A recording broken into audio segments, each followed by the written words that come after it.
Welcome to Cybersecurity from Scratch, Technical Foundations, Episode 13.2, File Movement During Engagements, Infiltration and Exfiltration. The first thing we need to talk about is why this topic is relevant at all. For both red teams and blue teams, there's something to learn. We're going to talk about some of the limitations during a red team engagement that would lead you to need to use some of these technologies to move files around. And then we're going to look at some of those specific technologies, namely HTTP, FTP, and SMB from the red team perspective. Once an engagement progresses to the point where remote desktop is available, that substantially simplifies the file movement option, and so we're going to discuss how you can use that. And then finally, giving a little bit of a Hail Mary for getting files off of a system, you can use base64, and we'll talk about the options there. I'll say right up front that you're not going to end up passing the OSCP exam if you don't master this topic. It's absolutely essential.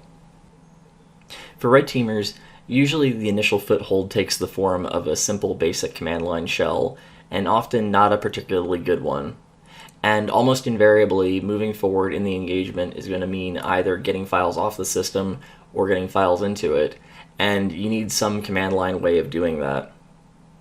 From the blue team perspective, sometimes you need to move files around in a way that's not nominal. Maybe something during your maintenance cycle broke your file shares or something like that, and you need to get a little bit creative in moving your files around.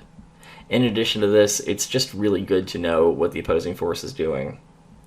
In general, building a stronger IT toolkit is always a good professional investment.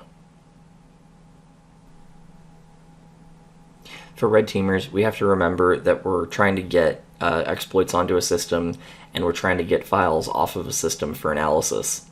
This is essential because oftentimes, once a red teamer gets access to a file, it can't be processed locally on the target host. It has to be removed in full to the remote location, and sometimes it's pretty big. The limitations are that initial access is usually command line only, and full remote desktop is fairly rare for that initial access. If the red team used some sort of phishing attack or an exploit to get remote access to the system, they're simply not going to have credentials at the beginning, and that's a limitation. Furthermore, the shell that they're getting is often non-interactive. It's not a full TTY shell where they can do all the normal interactive things that you get. So, for example, an FTP client just can't be fired up on the remote end because that requires interaction with the remote person, and you're just not going to get that over an exploit shell in a lot of cases.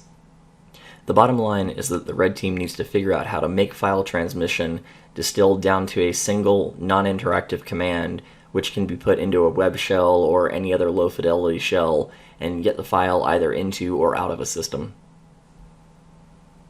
Getting files onto the target system usually isn't that much of a problem for the red team. HTTP provides a quick and easy way of doing this.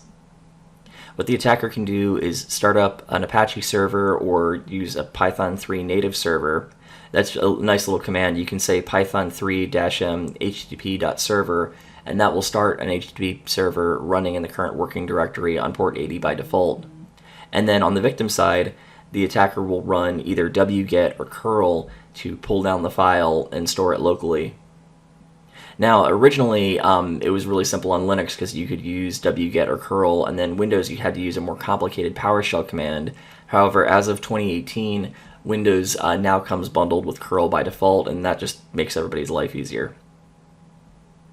You can do the same thing that curl's doing from PowerShell using this really gnarly command that I have on the screen, but obviously that's a lot more syntax to remember. You can also use certutil and bitsadmin to provide file transfer, but antivirus usually grabs them these days, and it's honestly not necessary.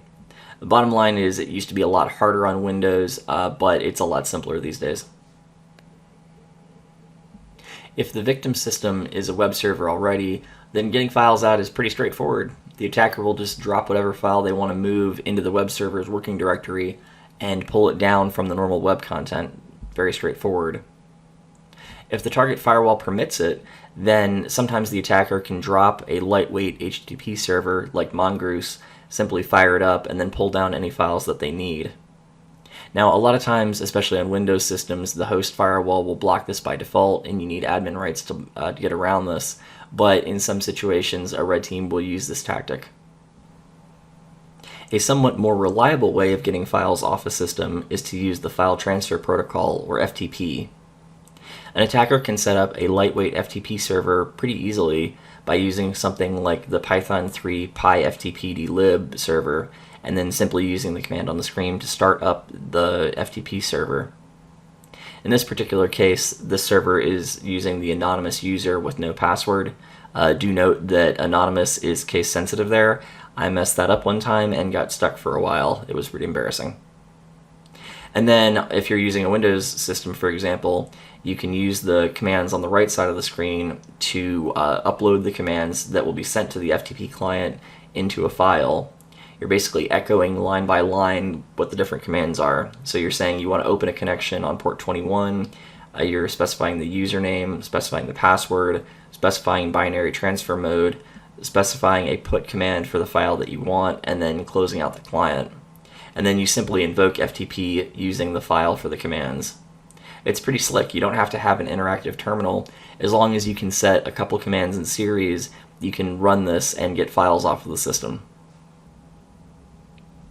With more interactive access, server message block or SMB shares can be a good way of getting files both into and out of a system during an engagement. It's pretty easy to set up an SMB server.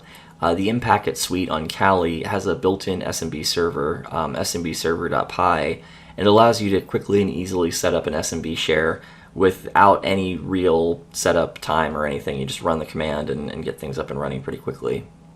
And both Linux and Windows can address SMB, so it's pretty simple to move files in and out of. Just as a reminder, if you're running from Kali, you have the option of using SMB client, which is a simple, almost FTP-like way of interacting with an SMB share. It's lightweight, fully bidirectional, and if an engagement has progressed to the point where you can use it, it's a good tool in the toolkit. If during an engagement, the red team is able to use remote desktop, it's really easy to set up a temporary share and move files in and out of it. With our desktop, there's a -R flag that allows a particular directory to be mounted as a share on the remote host. And so then during the session, the attacker can simply drag files in and out of that share, making file infiltration and exfiltration very simple. When all else fails, it's possible to use base64 to copy and paste files out of a system using only a text channel. This is kind of a Hail Mary and it doesn't come up very often, but it's good to have this particular tool in the box. So the basic workflow is that you use something native on that system to turn a file into base64 text. So on Windows, you could use certutil, where you say certutil exe encode my file and output it as, something.64. And then you can use type.that file name to dump the file in base64 to the screen. You simply copy and paste the file contents onto a local file on your Kali system, and then run base64-d and pipe it to a new zip file, and then bam, you have your zip file. It's already there and reassembled. On Linux, it's a little bit easier. You have the base64 command. You don't need to go through certutil. Again, this doesn't come up that often, but it's just something good to know because every once in a while, the other avenues of file egress are going to be cut off. From the blue team perspective, remember that these tools are just as useful to you when you're moving files around your own system when something breaks down, because inevitably something will, and it's good to have a wider toolkit that's available for moving files around. More specifically, let's look at some of the ways that we can counter the specific red team application of these technologies. Let's take a look at that first example, where the attacker is using a simple HTTP server to get files into a system.